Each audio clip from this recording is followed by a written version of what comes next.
Misfits. We're here back at Misfits HQ after an exhausting PAXU. An extra day of travel because of American Airlines.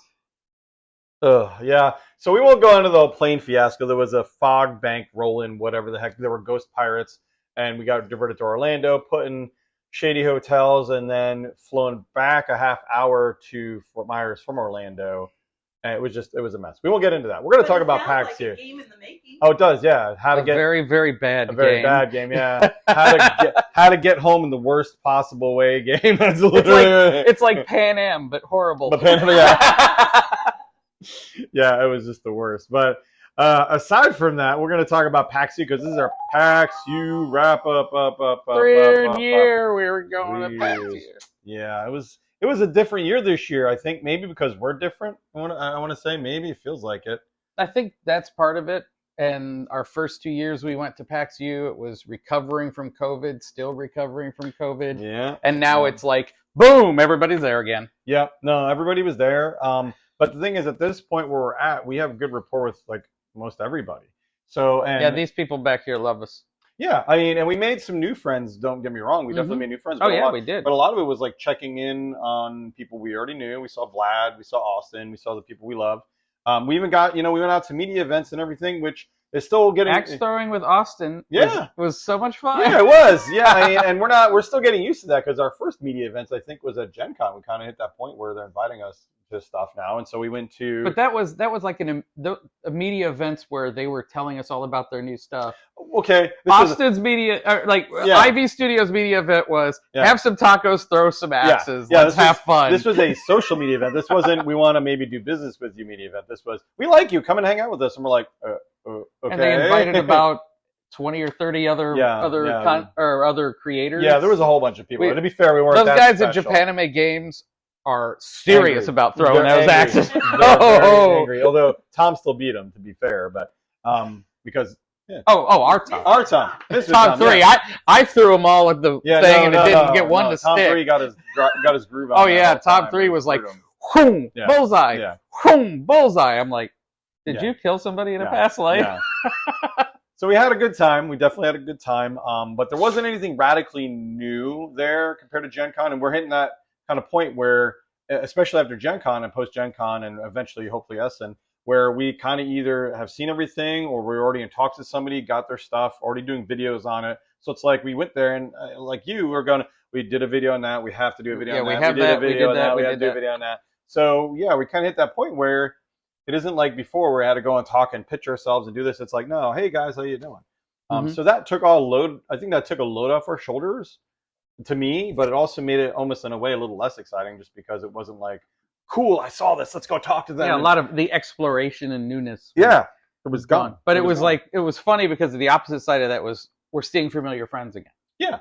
It was like more like a family reunion almost. Yeah, it was way cozy. It was way cozier, and we had more time to kind of goof around. I felt like we went to some board game pubs, and we ate. I think we ate more than we usually do because sometimes we'll eat and that'll be it for the day. But we went credit card bill. Yeah, yeah.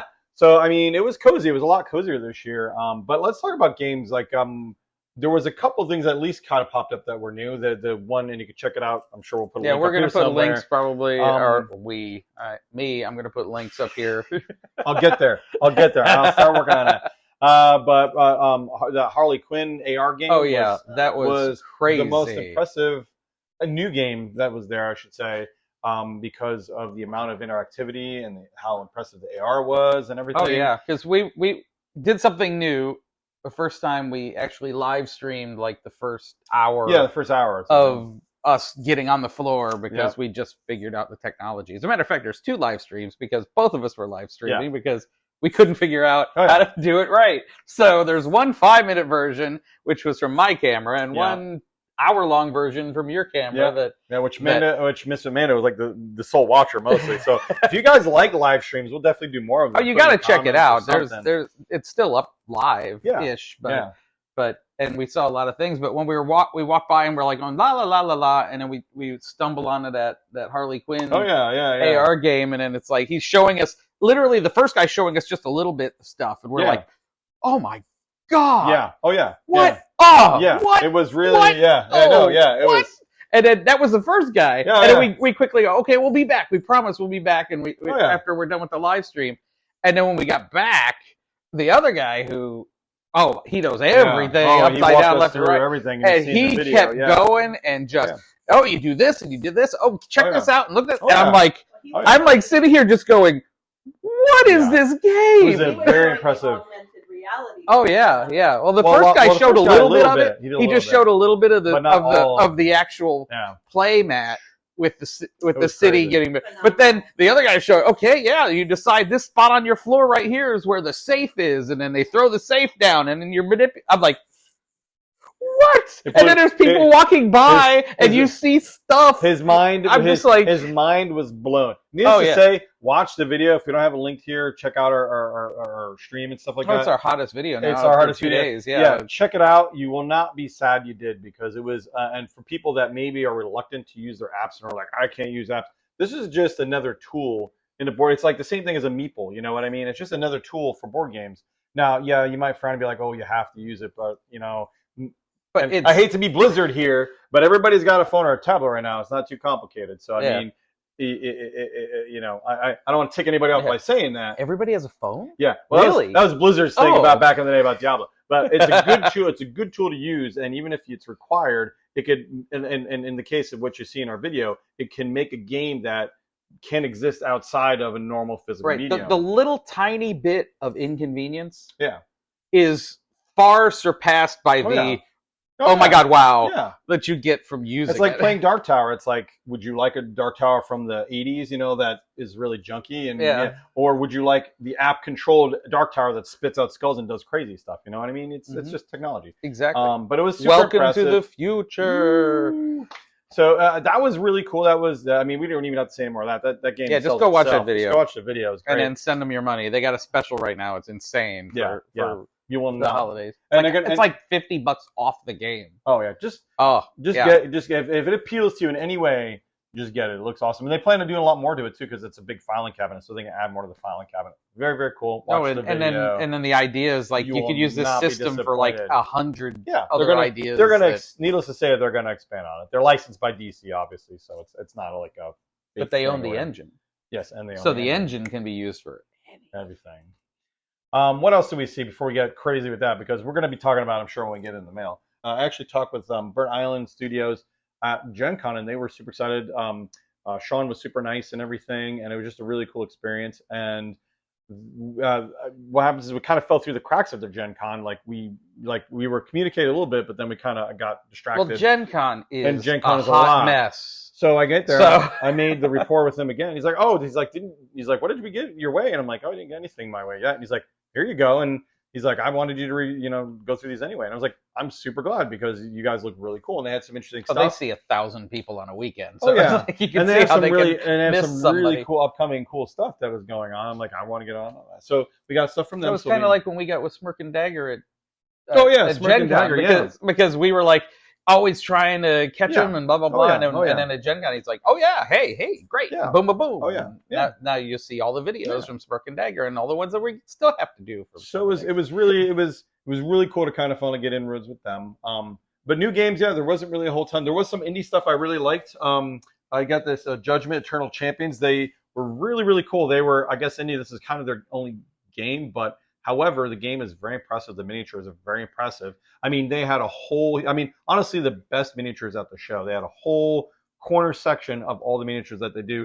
And the game, as I saw the people playing, and I asked them about it, and the game is just impressive. It's a very well, from what I've seen, tuned and balanced game. And the community leader there was very, very nice. Talked to me. Simon was his name. Very nice guy. Talked to me for a while. Just very, very cool. He wants to help and work and send media packages and everything. Very, very nice experience with them, and I'm excited to kind of see where this game goes, because it looked very interesting. So that was kind of interesting. Outside of new stuff, there wasn't really a whole ton of stuff. We got a Robot Quest Arena, which I've been dying to play. It's not new, but we love Rob and Debbie at Wise Wizard Games. Shout out to them. I always loved. I worked with them before many times, and I always love covering their stuff. And they're very, very sweet people. Always nice. And they even got a new retail manager and everything, who's absolutely amazing. Shout out to her. She was just sweet as can be. And Free League, which He accidentally left them at his I did not. Well, this isn't all the stuff. He left a bunch of stuff. I left some stuff in all. Okay, it was a tiring couple of days, but yes, obviously, Free League, one of our favorite RPG publishers. The new Walking Dead RPG. I'll go on record saying so cool. that we got the Walking Dead RPG. We'll be talking that. We're gonna have to do a one shot of that, and I think that was it this year that we got from them. I think that was the only thing. Oh, Dragonbane. Well, we had Dragonbane. I think. No, we didn't have it yet. It was on its way. Oh, okay. And Dragonbane, which also looks cool because it had Darkwing Duck. I mean, sorry, non-affiliated to Disney, Dungeon Duck. Yes, that was it. Dungeon Dragon, or was it Dragon Duck? I don't know. Dungeon Duck. It was Dungeon Duck. Dungeon and Dragon. He's not Duck. it was a duck. Watch the video, you'll understand that joke. You'll see. It was very cool. It was very, very cool. So as usual, we love their stuff. We're going to be doing stuff. I'm excited for their upcoming Alien stuff. They the Weyland-Yutani corporate book is coming out. Yeah, soon. I just got an announcement today, which would have been cooler if we got it before. It could show pictures, but they've got a new RPG coming to Kickstarter too. So really cool. They got a new RPG coming as always, and then they have unannounced more Alien stuff, which we can't talk about, which is going to be great. And we're going to segue that into another one of our favorite RPG publishers, Artel Soren. Yes, they helped us get a couple more Witcher books that we're going to do something about. Yeah, totally. And which is on pause right now, they said though. Yeah, Witcher's on pause, but they got the new stuff coming from Cyberpunk. Yep. Which they've got the new Edge Runners coming very soon. Yeah. I was hoping it was going to be there. It wasn't, but sadly, it'll get there soon. Edge Runners is getting there soon, and they got a whole new universe that they're launching too. Where is it? I gotta put it over here. Oh, Shadow Scar.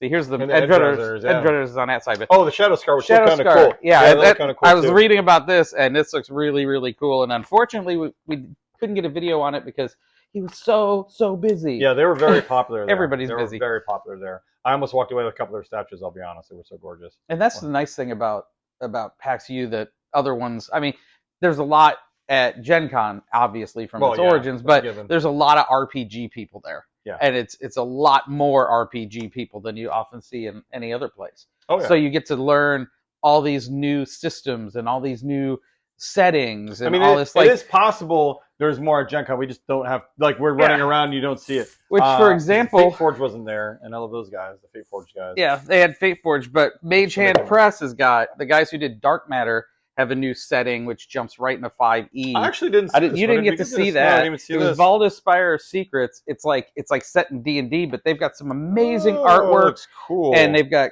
crossover new kinds of... They have a couple of classes from Dark Matter crossover into more fantasy, but it's also, I mean, the artwork in this is amazing, and they've got different looks on the different classes they've got. Let's check out the Necromancer. I mean, the Necromancer. Yeah, this is literally you take this, and it's a new expansion and a whole new world for 5e, which, I mean, it's impressive looking. It is a thing now. Not gonna lie, it is definitely a thing now. Which I do like in one way, but I also do appreciate systems on their own. But that looks really cool. But you have to appreciate being able to grab a book from a different setting, especially what Free League does too. It's like they got 5e for Symborum that we were playing, which is smooth as butter. Yeah. And you just say, hey, this is a cool idea, but you know how to play it. You play D&D, so play this. Yeah, you're gonna learn a new system, which is never a bad thing. Sometimes it saves a lot of time. Either you've got to have something that adheres to 5e or something that's accessible and very RPG, even freer than 5e. Oh yeah, to get it to work. Totally, absolutely, yeah. No, and Dragonbane is it's so easier on free. them. It's easier on them to create a world where they don't got to worry about the rules so much. They could just be like, here's lore, here's other classes work. I mean, they have a rule set, but they're using D&D, so it's not like they have to, create a whole new thing. It's like they just erase and fill in the blank, and stuff like that. So it makes it. You just don't have to learn how to play. You just have to learn a setting. Yeah. Oh yeah. Gives them time not to. Which have helped to us get into Symborum so quickly. Yeah. Because we knew the mechanics of it, but it's a whole new world. When we did the 5e one. Yeah.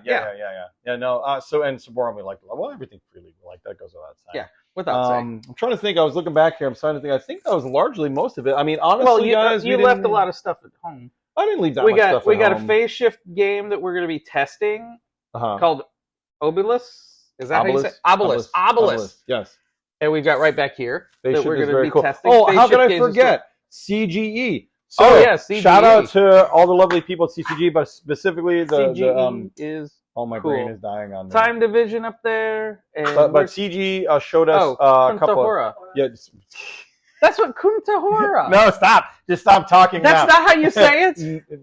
Kutna. Kutna. You're switching the N and the T. I do that a lot when I pronounce I apologize, stuff. CG. I do that a lot. Yes. Kutnahora. Now I understand why you were giving me weird looks every time I said it. Yeah. This is why I do the talking. So yeah. Anyway, Kutnahora. And he's lecturing me on pronunciation. Exactly. You should be grievous. A grievous misstep is a lot better than switching that around. So, well, I was thinking it was like Punta Gorda. No. Punta Gorda. Yeah, sure, except there's an important change there in the first consonant. Kutnahora is an awesome game, and I am stoked to learn it. It is a heavy Euro game, very heavy. I could see your eyes glazing over while they were talking about it. But it is. Well, it was heavy. I like a good heavy game if I understand what I'm doing. You're not really an economics guy. You're not an economics guy. Depends on the game. I haven't seen you play one yet. Maybe we'll get you into one. But I haven't seen. We don't really play a lot of too many heavy economic games, to be fair. At least not in this over here. But so it's a very economic heavy game where you're buying deeds and manipulating the market and mining and using your resources to buy more deeds and develop property and stuff like that. And they have all these little sliders for how your market values go up and down and everything, which I love that kind of stuff. It's weird how it's an interesting idea. It's weird how I could game the system and be totally fine in fake land, but in real life I can't manage anything. It's like, why can't I manage a stock market like I do in my board games? Everything I invest in loses its value. Yeah, that's a very sad story. So so we are excited, and that is a new announcement because I don't even think it came out. Was it PAX? No, it wasn't out at PAX. No. They were talking about it at PAXU. No, I thought it was. It was out, but it wasn't at Gen Con. Gen Con. No, maybe it came out at Essen, perhaps. I think, she said it was an Essen release. It was an Essen release, so it's brand new. Unfortunately, I guess we got a demo copy, but that's okay. We're still going to play the heck out of it and review it. We just can't do an unboxing. Yeah. So I'm excited for that one, and they also have German partners that they work with now. Where I guess they do. They partner with them to help them out. Time Division was a cool little card game. Versus card game. It looked like a lot of fun. And then Spicy, which has been out for a little bit, it's another cool little card game. Mm-hmm. And I think that was pretty much it new. But the big dealio was Kutnahora. One thing I noticed in this PAXU as opposed to other PAXUs is that there was a lot less brand new. No, and that's a little difference. And honestly, it's because you've got Gen Con, then you got Essen, you squeak right into Essen. Yeah. And then you're right at PAXU. So it's really too tight, honestly. To be fair, though, from our standpoint, maybe there wasn't really... I don't think there really was that much new at PAXUs before. I think it's just not new to us. Like, we see so much stuff. Or I just think part of that, too, was coming out of COVID and all the shipping. There was a lot of new stuff at PAXU that wasn't at Gen Con. Yeah, because it got delayed. Yeah. Well, Galileo Project was delayed. Yeah. Tribes of the Wind was delayed. Yeah.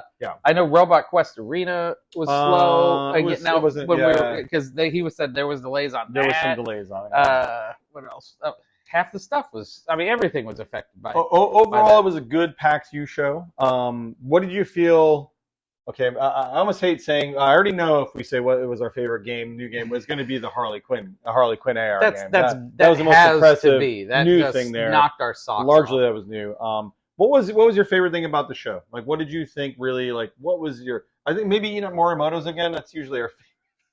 Eating at Morimoto's and hanging with IB Studios. That was like the two biggest highlights. That was. Honestly, it was a very cozy show. And going to that game store or the game pub. We need to go to we need to go to another. Anybody want to send us money and we can create our own game pub here in Southwest Florida? There's not too many cultured people. They're not going to get it. I think that we got to teach them. One thing you guys did this year that you didn't do in past PAXUs because of time. Sleep? Was you guys got to do a lot of more demos. Did we though? I don't feel like we did. You played a Star Wars game. Well, we played that Star Wars game about 4 times. Yeah, we played it 4 times at Gen Con. We played it once this time. You also played Salvage. We did play salvage, but I think that was the only 2 things that we did. I don't think we played anything else. Did you?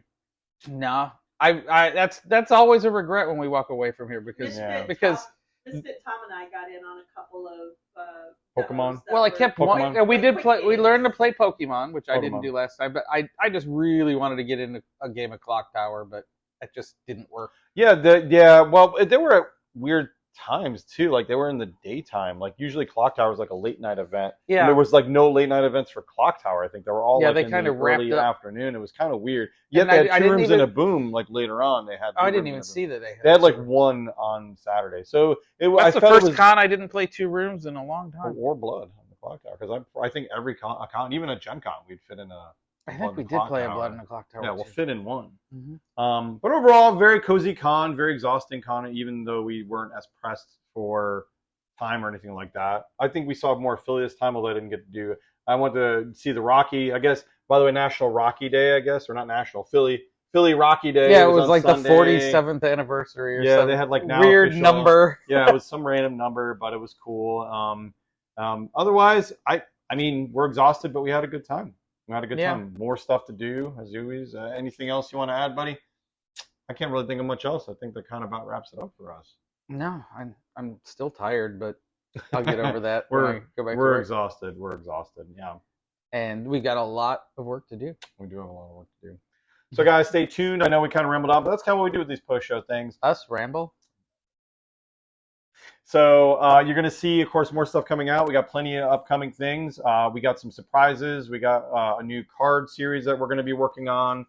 Just a whole bunch of stuff. So stay tuned because I think this is the end of our con season unless we're going to be off for a while. For the end of the year at least, but no, past the end of the year because our next con that we know we're going to do is Dice Tower East, and that's July. So. But we're penciling in a couple in the spring. So well, we're talking about it.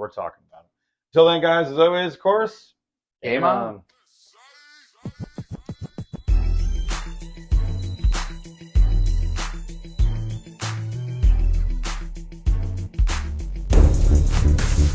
Thank you.